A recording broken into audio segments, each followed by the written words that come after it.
кемесин окуй берип ташабайсың, андагы жаш балага кайгырбайсың. Дүрбүсүн алып тоо бетинде карай берет кемедеги жок атасы.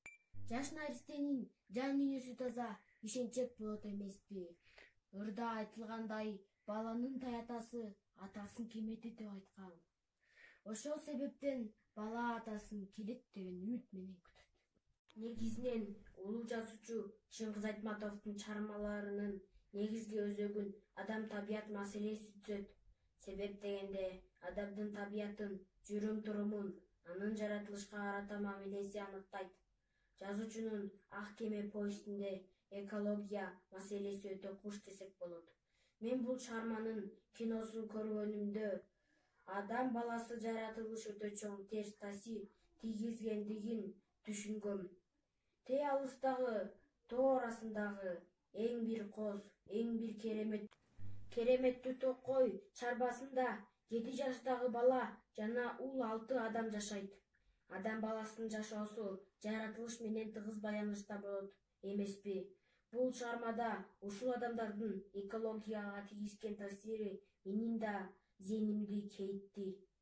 Эч зыянсыз өсүп жаткан арча кайрагайларды кыйып жада калса, бекапа жүргөн, экологияга көрк берген бугуларга да кол салып жок кылган Карман Орозколду негедир да эмес, жырткыч деп эсептейм. Баланын таятасы бугулар жөнүндө өтө сонун жомок айтып берди. Ал жомокто буга эне кыргыз элин сактап урмагын көбөйткөн. Бирок биз адам баласы ошор жанымал акылыбыз да жок болдук. Тескеринче жаратылышка кол салдык, баарын кырып жок кылдык. Жаратылыштагы бугулардан айрылдык. Алар башка жакты байырлап кетишти. Ошондогу Орозколдун мыкачылык менен бугу эненин мүйүзүн балталап чаап жатканы мени да жүрөгүмдү оорутtu. Чындыгында Ак кеме повестинде жазуучу экология маселесин дан ачып бере алган. Мен бул чыгармадан улам жаратылышка аяр мамиле кылып, көздүн карагындай сактоого, бала сыяктуу жаратылыш менен тыгыз байланышта болууга аракет кылам. Жана дагы бардык окурмандардын жаратылышка көздүн карагындай сактоого чакырар элем. Атасыз өмүр кара түнөк, ата деген экинчи жүрөк. Өмүрдө көптү үйрөтөт, атанын орду бир бөлөк. Улуу ата мекендик согуш миллиондогон балдарды атасыз калтырды. Чыңгыз Айтматов көптөгөн чыгармаларында ор турмушка калган балдар, атасынан айрылган балдардын жашоосу биринчи планга чыгарылган.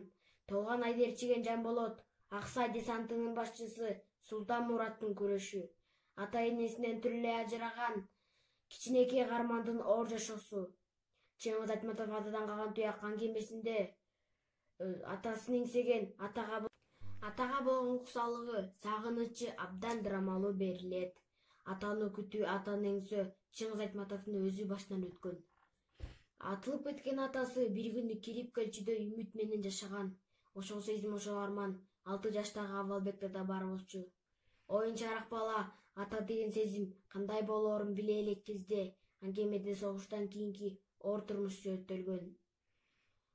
Жалгыз уул менен калган келин 40-га келген. Энеси жумушта жүргөндө Абалбек балдар менен карала турала болуп ойнойт. Ошондон күндөрдүн биринде көчмө киносу келет. Ал кино согуш жөнүндө. Апасынын ичи бук болуп турганбы? Кино башталганда кыргызга окшош кишини тигин огу сенин атаң деп кино баланын атасы жөнүндө болуп калат. Биринчи бөлүк бүткөндө Абалбек атасын туурап отургандарга атасы экенин билгизип айтат. Балдар күлөт, чоң адамдар артист дейт. Апасынын ички дүйнөсү уйгу болуп, жүрө кой балам, ал сенин атаң деп жетелеп кетет. Кыргызда туяк деген сөз бул эркек адам каза болгондо андан калган жалгыз уулун айтат. Абалбектин атасы жок болушуна согуш күнөөлүү. Абалбек аркылуу согуштун тагы өмүр бою кетпеген, анын такыр согуш көрбөгөн, баланын жүрөгүндө түнөп кала берерин көрсөттү. Ал Чыңгыз Айтматовдун максаты болгон. Атадан калган туяк бул балалыгын согуш уурдап алган муундун эпосу десек болот. Ал эми согуштагы аталарыбыздын эрдиктери бардыгы үчүн сыймык.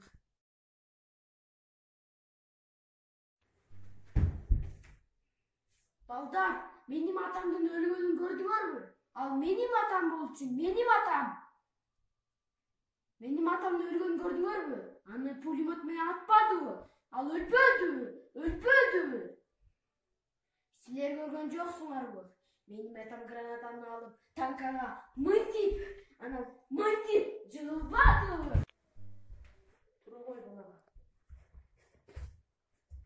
Ал сенин атаң болчу.